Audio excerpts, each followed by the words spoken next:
Hi guys, so it's me again, Jeansy Veral, and welcome to my channel.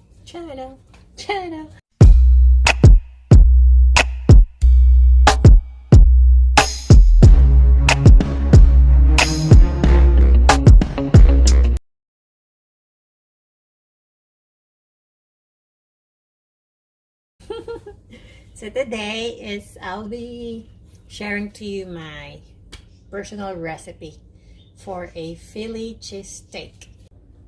So these are my ingredients: thinly sliced beef strips, and then red and green bell pepper along with the onion, and then cheese, two kind of cheese, the yellow cheese and then the white cheese, and then some oregano leaves, Cajun spice to make it spicy, basil leaves, and then of course oil.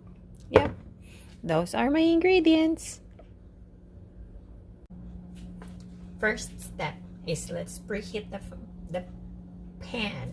Add our olive oil, and then let's add our beef first.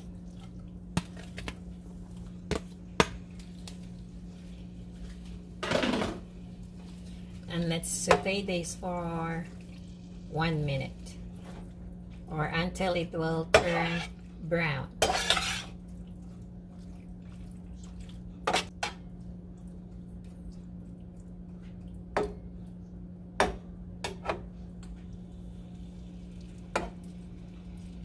I guess pwede din ito sa pork and chicken. Maybe next time I'm going to make a Philly cheesesteak, but the meat is chicken and or pork.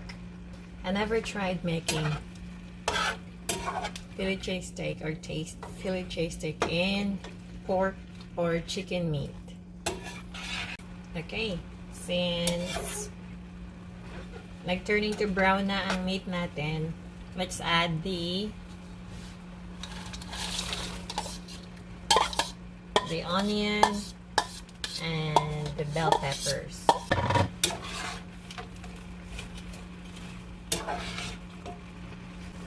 Easy lang siya, guys.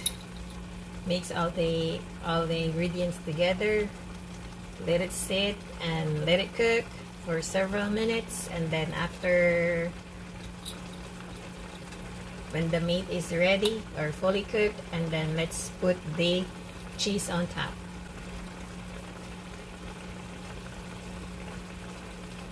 So I did not measure the Cajun spice, the oregano, and then the basil leaves because I guess I just know the measurement using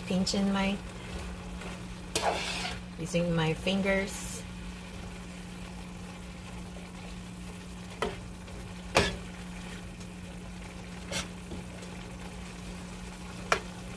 And then I will add 2 teaspoons of butter.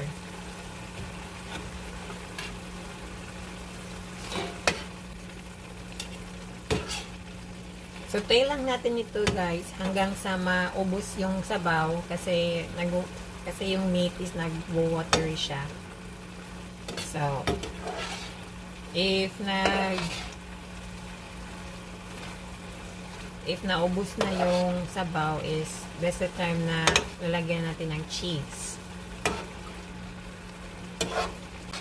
And then hindi ko lalagyan ng salt kasi yung cheese is maalat na.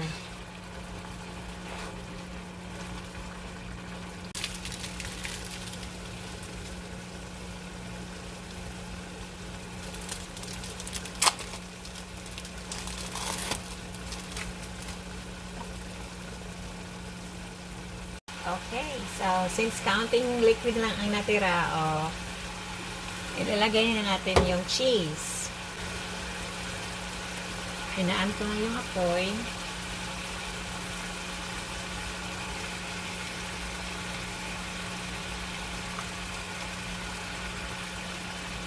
Ganyan lang.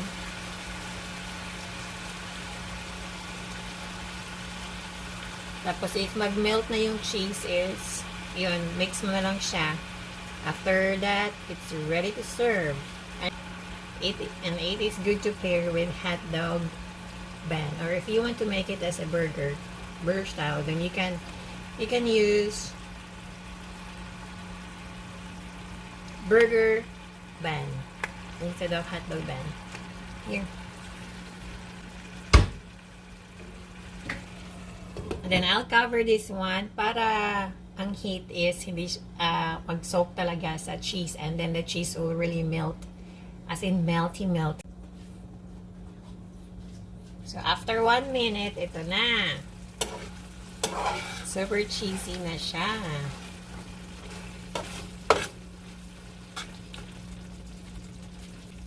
And this is what the American called Philly cheesesteak, but this one is real cheesy.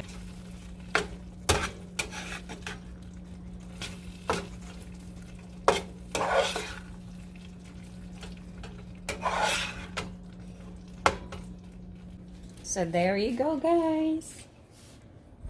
My own version of Philly cheesesteak. Look, and pair it with hot dog bun. Ta-da! The guy's super cheesy.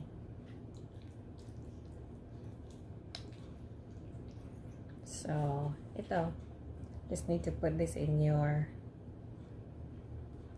bread. Oops.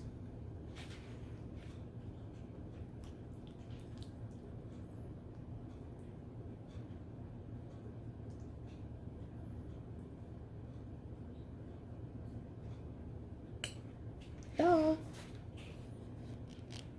Cheesy. Philly cheesesteak.